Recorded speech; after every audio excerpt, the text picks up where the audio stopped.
She texted, "I think maybe we need to break up." I surprised her by replying, "I agree. Your stuff will be on your porch in an hour." Her follow-up text was a scrambled panic of, "Wait, I was joking." But I wasn't. I, 31 male, was sitting at my desk reviewing quarterly reports when the text came through. Madison, 28, had been playing these games for months, but this was the finale she didn't see coming. "Been thinking. I think maybe we need to break up. This isn't working anymore." Stared at it for maybe 30 seconds.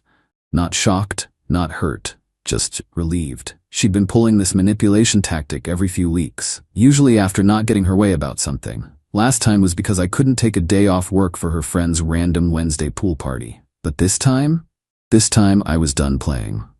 "Me, I agree. Your stuff will be on the porch in an hour." The typing bubbles appeared immediately, disappeared, appeared again, then a flood. "Wait, what? I was joking." "Babe, I was just upset. Call me. This isn't funny. I was testing you, testing me." There it was. The admission. Put my phone on silent and got to work. Not the quarterly reports, the packing. 2 years of her gradually moving in without ever officially living here. Time to reverse that process. Started with the bathroom. Her 17 different shampoos. Why? Face masks? That expensive straightener she had to have. The medicine cabinet looked empty without her stuff. Good. Bedroom next. Clothes she left for convenience. The jewelry box on my dresser. Those decorative pillows that served no purpose except making it harder to sleep. The fake plant she insisted made the room pop. Living room. Her yoga mat. The books she never read but displayed for aesthetics. The blanket that matched the vibe but felt like sandpaper. The framed photo of us from her cousin's wedding. She looked great. I looked trapped. Accurate. Kitchen. Her specialty coffee pods. The juicer used exactly twice. Fancy wine glasses for the wine she only drank for Instagram stories. The air fryer she begged for, used once then complained it took up too much counter space. 45 minutes, 6 boxes and 3 garbage bags. Neat, organized, ready for pickup. Phone was nuclear. 47 missed calls. Lost count of texts, voicemails I'd check later for entertainment value. Placed everything on the porch. Sent a photo. "Me, everything's outside. Please collect within 2 hours or it goes to the curb for donation pickup." "You can't do this." "I pay rent." She didn't. She'd chip in for groceries occasionally. By occasionally, I mean twice in 6 months. "I'm coming over. We're talking about this." "You're overreacting. It was a joke." Joke, right? Like when she jokingly threatened to burn my vintage band tees because I went to my brother's bachelor party instead of her work thing. Or when she jokingly posted on Facebook that she was single after I couldn't afford the Tiffany bracelet she wanted. Hilarious. 20 minutes later, her car screeched into my driveway. She was out before it fully stopped, mascara already running. "Madison." Banging on door. "Open up. This is insane." Through the doorbell camera.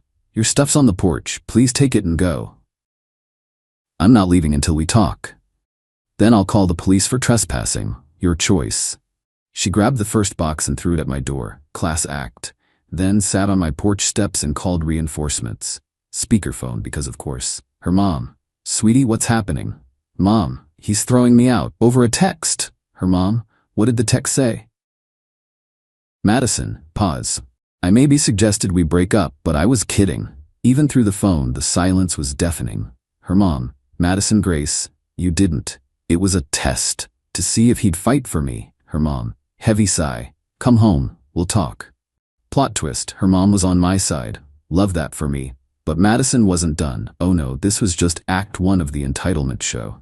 Update 1. 3 days later, Madison's extinction burst was something to behold.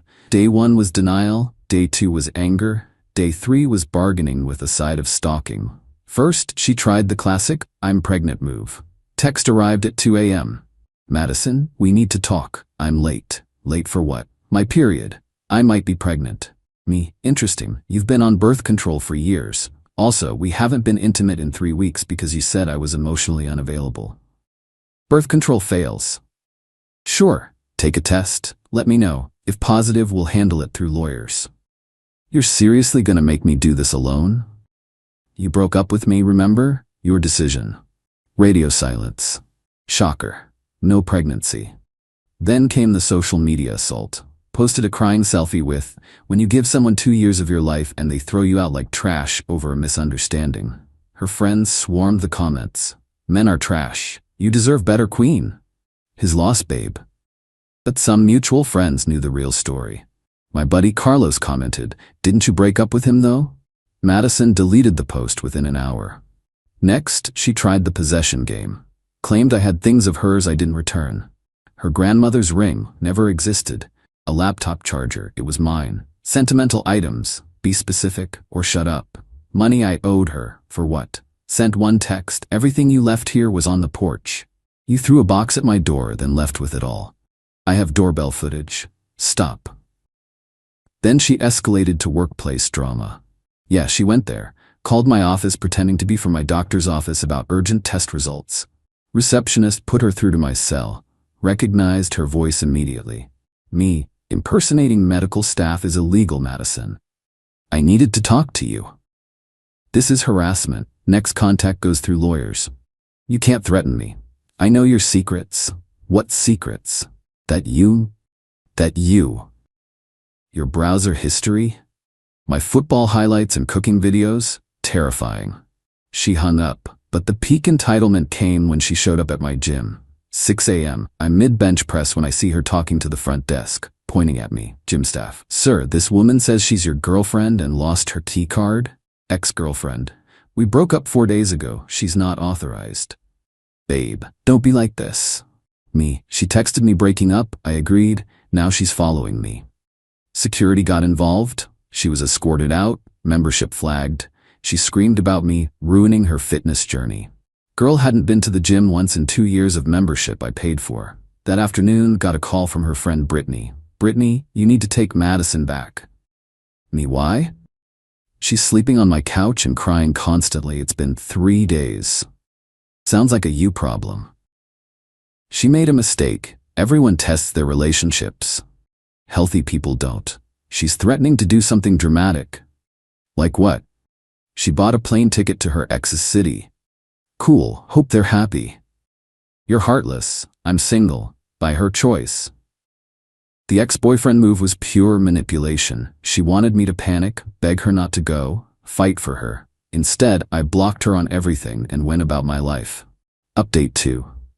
2 weeks later, Madison's spiral accelerated when her tactics weren't working. The ex-boyfriend trip? Total fabrication. She actually went to her aunt's house 2 towns over and posted photos pretending to be in another state. Her cousin DM'd me the truth because even her family was tired of the drama. But she wasn't done. Oh no. She hired a life coach, her friend who took an online course, to help her manifest me back. This coach, Serena, actually contacted me on LinkedIn. Serena, hi, I'm working with someone from your past to clear negative energy blocks. Would you be open to a healing conversation about forgiveness? No. Closure is important for both parties. Spiritual growth. I'm closed. Spiritually and literally. Blocked. Then Madison tried the mutual friends approach. Started showing up at every group event, acting surprised to see me there. Game night at Carlos's place. Oh, I didn't know you'd be here. Carlos literally texted her not to come because I'd confirmed. Trivia night at our usual bar. What a coincidence. Posted about going on her Instagram story. Beach volleyball Saturday. The universe keeps bringing us together. I left. Not dealing with that energy during my me time. Each time she'd corner someone to talk about our misunderstanding and how I overreacted to a joke. People started avoiding her. Carlos told me she spent an entire party following different people, retelling the story, getting more dramatic each time. Version 1, I made a joke and he threw me out. Version 5, I was expressing feelings and he made me homeless. Version 10, he planned this. He wanted me gone. It was probably another woman. There was no other woman. Unless you count my Xbox, which was getting more attention now that I had peace. The restraining order threat became real when she started showing up at my work.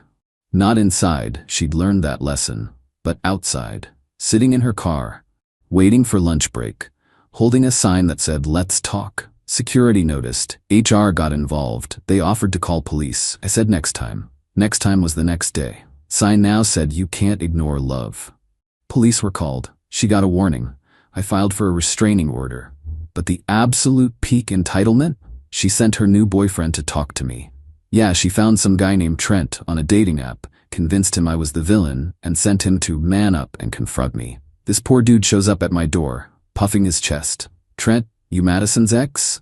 Me, yep. You threw her out over nothing? She broke up with me. I agreed. She didn't like that. Trent, she said you were abusive. She say anything about the restraining order? The what? Showed him the paperwork, the police reports, the doorbell footage of her throwing boxes, the screenshots of her admitting it was a test. Trent stood there, processing. Then bro, I'm sorry. I had no idea. She said you were stalking her. Run, Trent. Run fast. Already am. Thanks for the heads up. He left. Madison called me screaming within 10 minutes. Didn't answer, but the voicemail was chef's kiss. Apparently I ruined her chance at happiness and poisoned Trent against her. Final update. 1 month later. The restraining order was granted. Madison had to stay 500 feet away from me, my home, and my workplace. The judge read through the evidence, texts, doorbell footage, police reports, witness statements from my gym and office, and actually said, ma'am, you broke up with him. He accepted. Everything else is harassment. Madison tried to argue it was a miscommunication, and I knew she was joking. Judge asked why someone would joke about breaking up. Her answer? To see if he really loved me. Judge, that's manipulation, not communication. Order granted. But even that didn't stop her immediately. She tried working around it, sent letters through mutual friends, returned unopened, had her mom call me, blocked, created fake social media accounts, reported. Showed up at places right when I was leaving, technically 500 feet. The last straw was when she applied to work at my company. Different department, but same building. HR flagged it immediately due to the restraining order. She threatened to sue for discrimination. Their legal team shut that down quick. Through the grapevine, I heard the aftermath, lost most of her friend group when the full story came out. Brittany kicked her off the couch after the Trent incident. Parents made her pay rent to live at home. Started therapy, court mandated after violating the RO. Lost her job, unrelated to me. She no-showed after the court date. The last direct contact attempt was a letter from her therapist. An actual therapist requests to help with her closure process. My lawyer responded that any therapeutic closure needs to happen without my involvement and within the bounds of the restraining order. 6 months later, life is peaceful. Dated casually, nothing serious. Focused on work, got promoted. Gym gains without drama. Replaced all her decorative nonsense with things I actually like. My place looks like an adult lives here, not a Pinterest board. Ran into her mom at a grocery store last week. Awkward, but civil. Her mom, I'm sorry about everything, Nolan. Madison's working on herself. Me, hope it goes well for her. Her mom, she knows she messed up. The testing thing, I never taught her that. Me, it's done now, moving forward. Her mom, you're a good man. She had a good thing. Me, had, past tense, take care. And that's it. She tested our relationship by threatening to end it. I called her bluff by agreeing. She expected me to fight, beg, prove my love through some grand gesture. Instead, I packed her stuff and moved on. The lesson? When someone threatens to leave to manipulate you, let them. If they wanted to stay, they wouldn't threaten to go. And if it's a test, it's already failed. My only regret? Not doing it sooner. Those decorative pillows really were uncomfortable as hell. Oh, and Madison? Last I heard, she's dating some guy who loves playing those relationship games. They test each other constantly. Break up every other week. Perfect match. Me? I'm testing nothing except my new barbecue recipes and whether I can beat my personal record at the gym. Both going better than any of her tests ever did.